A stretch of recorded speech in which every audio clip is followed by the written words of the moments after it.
Business school rankings have become something of a business in their own right. There are an awful lot of people making money out of those huge supplements that come with pretty much every week's broadsheet newspaper. But as a student, if you're picking a business school for the first time or even the second time, how do you tell what those rankings mean? How do you separate the wheat from the chaff? The man who's in charge of the CASP rankings places is Professor Rob Melville. I asked him to guide me through. Well, the story is that our MBA programme has always been highly focused on its rankings because MBAs are flagships. We now have another flagship in this business school, which is the MSc in Management, which is kind of a younger people's version of an MBA. And we first were involved in rankings 3 years after the course started, so that's just about 5 years ago now we first went into the ranking. And we came in the first time pretty medium. We were about halfway up the list of UK schools, and we were, I think, fourth in the UK. We didn't look at it as a marketing opportunity. We looked at it as a way of examining every single fibre within our structure. How can we make it better for the students? And that question, how do I improve the student experience, is something that the question I wake up with in the morning, and it's the last thing I think about, sadly, before I go to sleep. How can I make the student experience at CAS the best they're ever going to get? And rankings is part of that. Students now don't just look at a school because they know the professor or because they've got a cousin who went there. They research it. The internet is a very powerful tool. To give you an example of that, when we first started in 2002, our presence as an MSc Management was one line on an online brochure, and within 3 weeks we'd had more than 100 applications on the strength of one line. It just said MSc in Management, nothing else. So the internet is a powerful search tool. Students will quite often research schools, doesn't matter where they are in the world. Students these days are very, very international, very global. And we felt that the rankings for us reflects the amount of effort we put into the programme. It's not a marketing tool, it's not an advertising tool, and I would do it even if it was negative. So why does it matter if it's not a marketing tool? It's the people we're in competition with. It's like footballers want to be in the European Cup.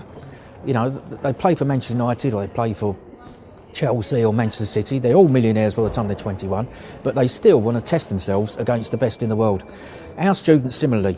We significantly raised our entry criteria about 3 years ago. We absolutely put a categorical the equivalent of a UK upper second or better, or you don't even get an interview. And instantly our applications went up 20%. And they've gone up 20% year on year every time we emphasise how difficult it is to get in. We get between 15 and 18 people applying for one place.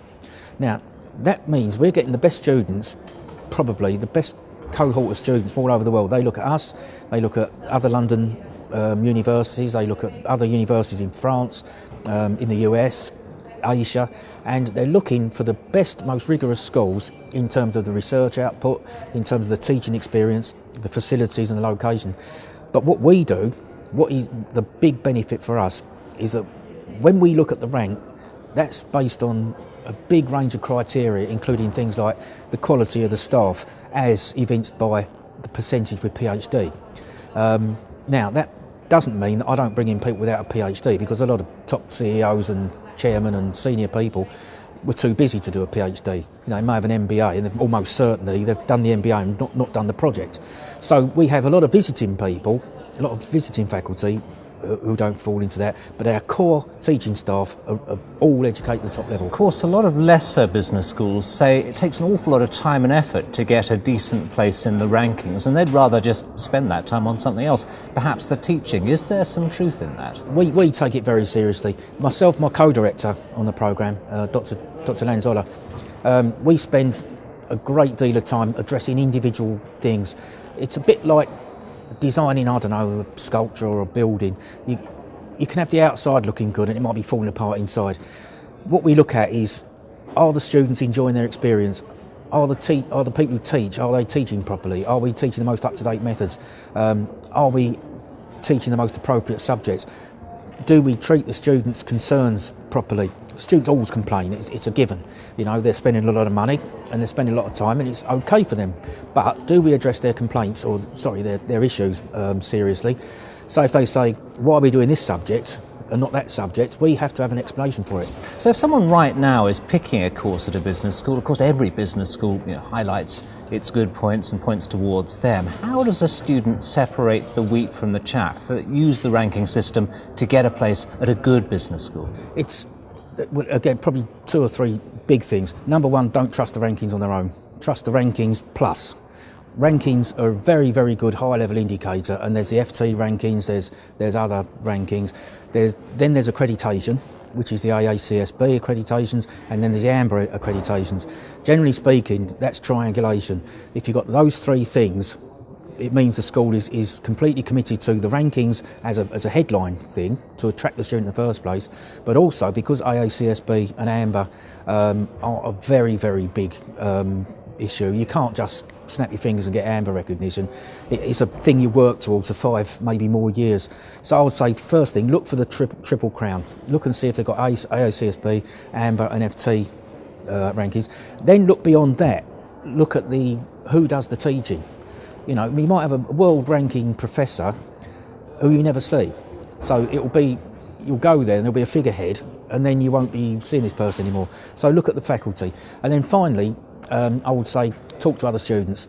What we do, and I'm sure other schools do it, is whenever a student comes along to one of our information sessions and they ask me, and I'd say, look, and I'll pull a random student out. I'll literally, if I see one of my students walking by, I'll say, come and talk, please spare 5 minutes, I want you to talk to this student. I'll put them in a room and I go out the door. If they speak a different language, it's even better. So if I've got a Greek student or a Chinese student, I will find a Greek or Chinese student and say, talk in Chinese or Greek, I'm not going to listen, you tell them what you think. So it's those 3 things, the headline bits, the Triple Crown accreditations, and the commitment to that sort of quality, the culture, the student experience is what it boils down to. Those 3 things are the student experience. You only get 1 hit with an MBA or an MSc. You don't want to do an MBA and get to the end of it and think, oops, I did the wrong one, because you can't do another one because you'll never be employed. So what you need to do is find out for sure whether this one suits you. Now, some schools tend towards the academic, so they're universities in inverted commas, and some tend towards the practical, and they're kind of business schools.